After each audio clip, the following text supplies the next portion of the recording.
नमस्कार, बहुत स्वागत है आपका। मैं हूं आपके साथ सुमित शर्मा। बुलेटिन में हम सबसे पहले बात करेंगे केंद्रीय गृह मंत्री अमित शाह की, जो भोपाल में बीजेपी दफ्तर में दिग्गजों के साथ बैठक कर रहे हैं। सीएम शिवराज सिंधिया, बीडी शर्मा समेत दिग्गज मौजूद हैं। करीब 4 घंटे तक मैराथन बैठक चलने वाली है। विधानसभा चुनावों को लेकर रणनीति बनाई जाएगी। 15 से ज्यादा समितियों का ऐलान हो सकता है। बैठक में तय होगा मिशन 2023 का फॉर्मूला। राष्ट्रीय संगठन मंत्री बीएल संतोष, संगठन मंत्री शिव प्रकाश मौजूद हैं। अश्विनी वैष्णव, नरेंद्र सिंह तोमर, ज्योतिरादित्य सिंधिया, प्रहलाद पटेल, कैलाश विजयवर्गीय, सीएम शिवराज, बीडी शर्मा मौजूद हैं। सत्ता संगठन के तमाम नेता इस बैठक में मौजूद हैं।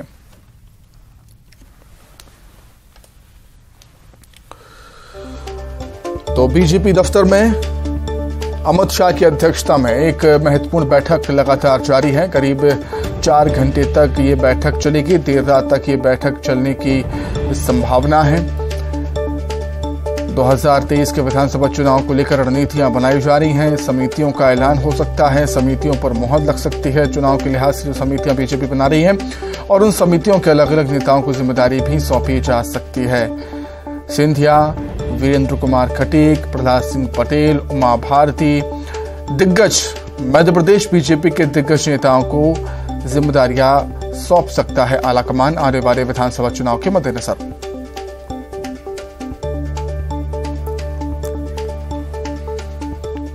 तो 15 दिन में दूसरी बार भोपाल पहुंचे हैं केंद्रीय गृह मंत्री अमित शाह। ये बताता है कि बीजेपी कितनी गंभीर है।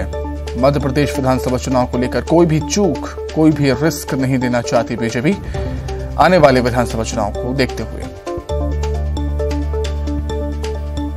यही वजह है कि 15 दिन में दूसरी बार भोपाल पहुंचे हैं केंद्रीय गृह मंत्री अमित शाह, जो कि राजनीति के चाणक्य कहे जाते हैं। अध्यक्ष जब थे, बीजेपी के राष्ट्रीय अध्यक्ष जब थे, तो सरकार बनाई, केंद्र में अपनी सरकार बनाई। फिलहाल गृह मंत्री हैं, लेकिन पार्टी की जिम्मेदारी भी बखूबी यहां पर निभाते हुए।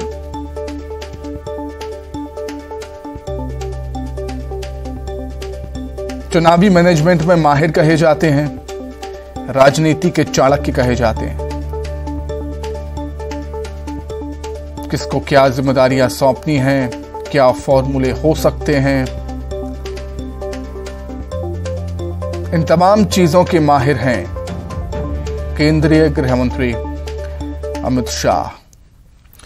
फिलहाल क्या कुछ अपडेट है इस बैठक को लेकर, उसे जानने के लिए सीधे भोपाल का रुख कर लेते हैं। सहयोगी हमारे शैलेंद्र चौहान हमारे साथ जुड़ गए हैं। शैलेंद्र, देर रात तक ये बैठक चलनी है। कई ऐसे अहम मुद्दे हैं जिन पर चर्चा होगी, चाहे वो समितियों का ऐलान हो, समितियों की दिग्गज नेताओं को जिम्मेदारी सौंपनी हो, या फिर 2023 के फॉर्मूले को लेकर।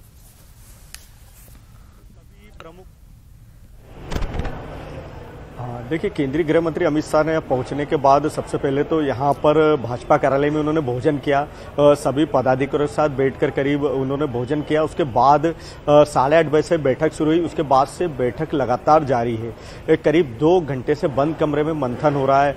लगातार समीक्षा हो रही है। जो मिशन 2023 है, मध्य प्रदेश में किस तरह काम करना है पार्टी को, उसका लेकर सारी एक गाइडलाइन बनाई जा रही है। उसका लेकर एक रोड मैप तैयार हो रहा है।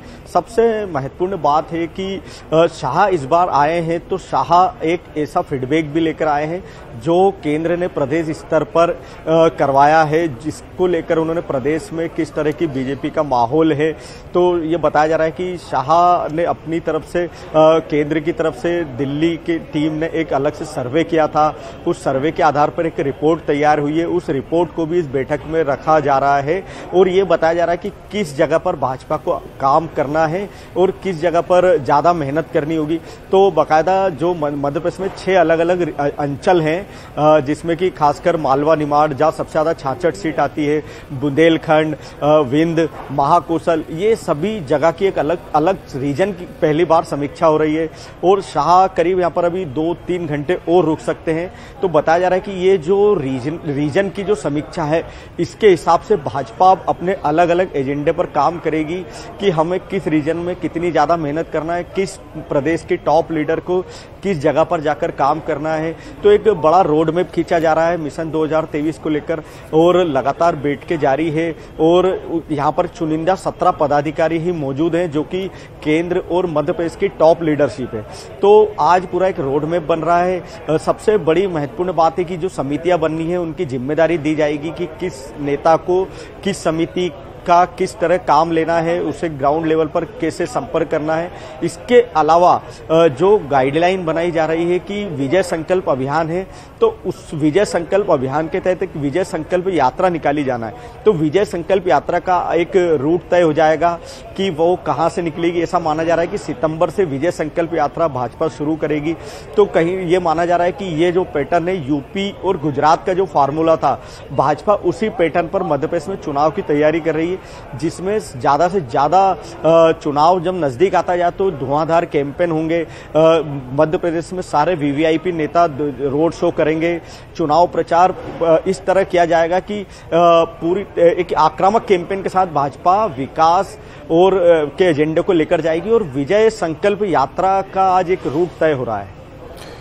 निश्चित तौर पर और कई जिम्मेदारियां भी सौंप सकते हैं केंद्रीय गृह मंत्री अमित शाह दिग्गज नेताओं को, क्योंकि एक कद्दावर नेता हैं बीजेपी के पास, चाहे वो सिंधिया की बात हो, प्रहलाद पटेल की बात हो, कैलाश विजयवर्गीय की बात हो या पूर्व सीएम उमा भारती की हम बात करें।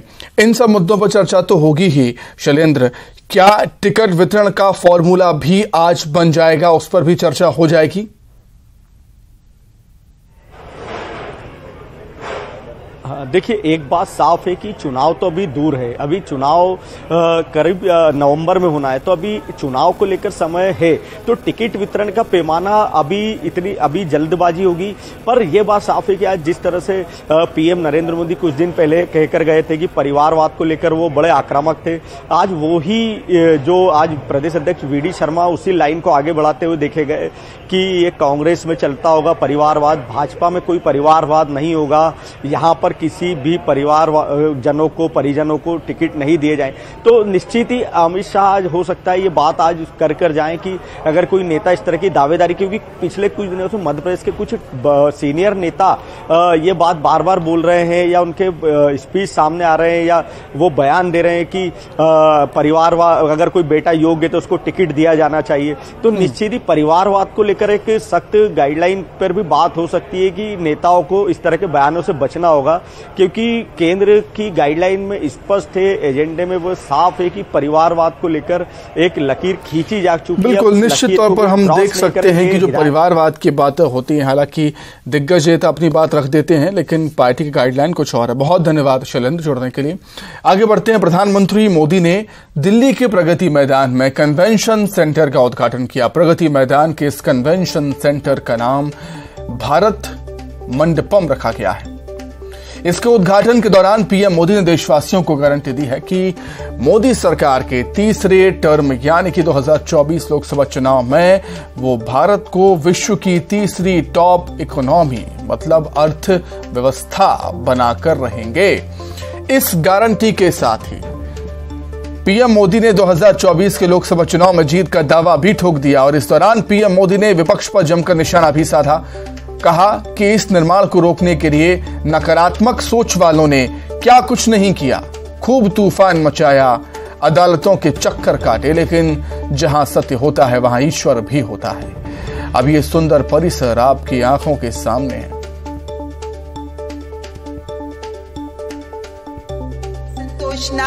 हमारे देश में कुछ अलग सोच के लोग भी हैं, नकारात्मक सोच वालों की कोई कमी तो है नहीं हमारे यहाँ।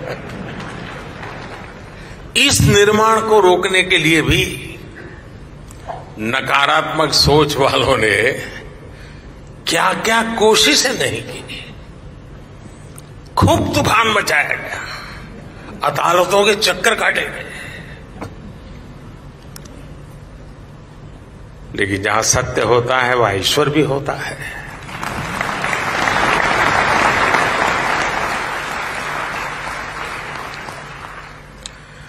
लेकिन अब ये सुंदर परिसर आपकी आंखों के सामने मौजूद है। हमारे पहले टर्म की शुरुआत में भारत वर्ल्ड इकोनॉमी में 10वें नंबर पे था जब मुझे आप लोगों ने काम दिया तो हम अब 10 नंबर ही थे।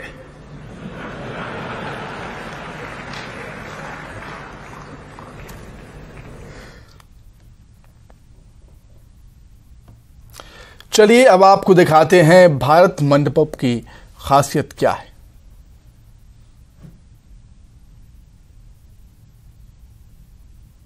प्रधानमंत्री मोदी ने आज दिल्ली के प्रगति मैदान में नए आईटीपीओ कॉम्प्लेक्स का उद्घाटन कर दिया।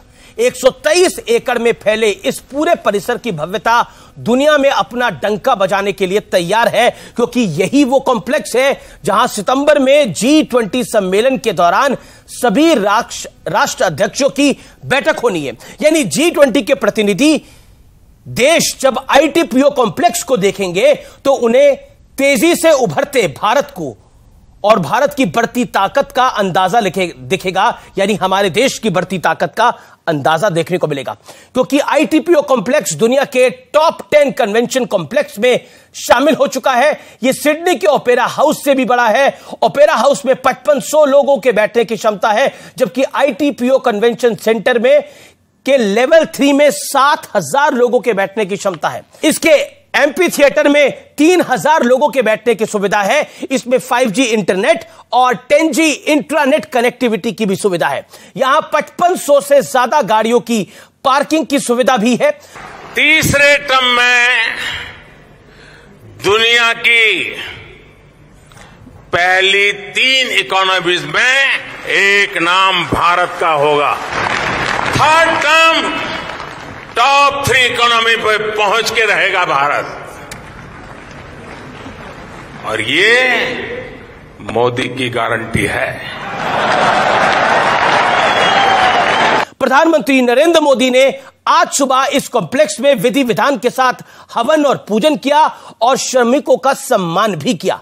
यह मात्र एक कॉम्प्लेक्स नहीं है, बल्कि नए भारत का शक्ति प्रदर्शन भी है, क्योंकि इसमें भारत के पारंपरिक और आध्यात्मिक इतिहास के साथ साथ आधुनिकता का भी दर्शन होता है। इससे पहले हमने देश की नई संसद की तस्वीरें देखी, जिसे पवित्र सेंगोल की स्थापना और वैदिक मंत्रोच्चारण के बाद देश को समर्पित कर दिया गया। मोदी सरकार देश के इंफ्रास्ट्रक्चर पर लगातार और निरंतर काम कर रही है। बीते 9 साल में लगभग 50,000 किलोमीटर नेशनल हाईवे का निर्माण हुआ है। यह खबर आपको कोई नहीं बताएगा। और एक्सप्रेस वे का जाल पूरे देश में फैलता जा रहा है। अटल टनल जैसे प्रोजेक्ट्स ने पहाड़ों पर यात्रा पहले के मुकाबले आसान कर दी है। आने वाले दिनों में आप अपनी गाड़ी से 24 घंटे में दिल्ली से मुंबई रोड ट्रिप करते हुए पहुंच जाएंगे, क्योंकि 1386 किलोमीटर लंबे दिल्ली मुंबई एक्सप्रेस वे का काम पूरी रफ्तार के साथ चल रहा है। इतना ही नहीं, अगर आप हवाई सफर करना चाहते हैं तो इस सेक्टर में भी काफी काम हो रहा है। मोदी सरकार ने बीते 9 साल में 6 नए अंतर्राष्ट्रीय एयरपोर्ट बनाए हैं।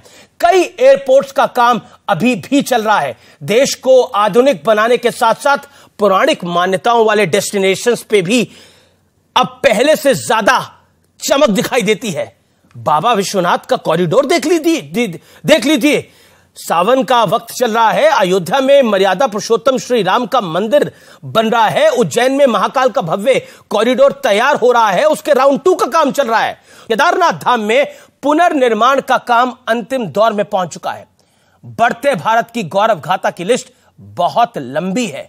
मेरा देश बदल रहा है, मेरा देश आगे बढ़ रहा है, और अब हमारा लक्ष्य एक विकसित राष्ट्र का होना चाहिए। इसलिए यह खबर आप तक पहुंचनी जरूरी है।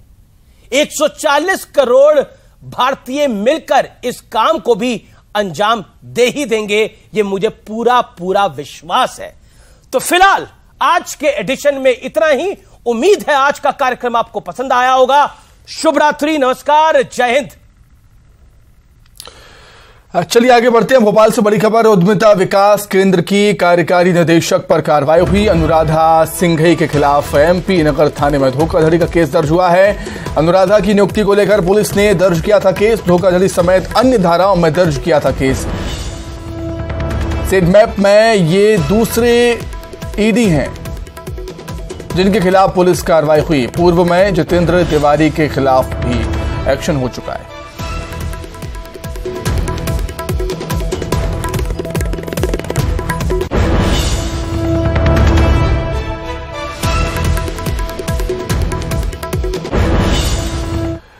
वहीं सुकमा से बड़ी खबर, जहां कन्या आवासीय विद्यालय में छात्रा से दुष्कर्म का मामला सामने आया। पुलिस जल्द कर सकती है बड़ा खुलासा। पुलिस ने कुछ संदिग्धों को हिरासत में लिया है। संदिग्ध लोगों से पुलिस लगातार पूछताछ कर रही है। पुलिस की विशेष टीम संदिग्धों से पूछताछ कर रही है। कलेक्टर हरीश एस ने निर्देश दिए हैं। आश्रम अधीक्षिका पर एफआईआर करने के निर्देश दिए गए।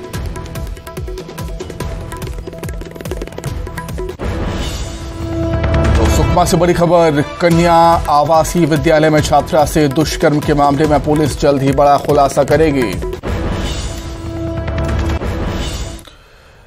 तो इसी के साथ ही फिलहाल इस बुलेटिन में इतना ही। खबरें लगातार जारी है। नमस्कार।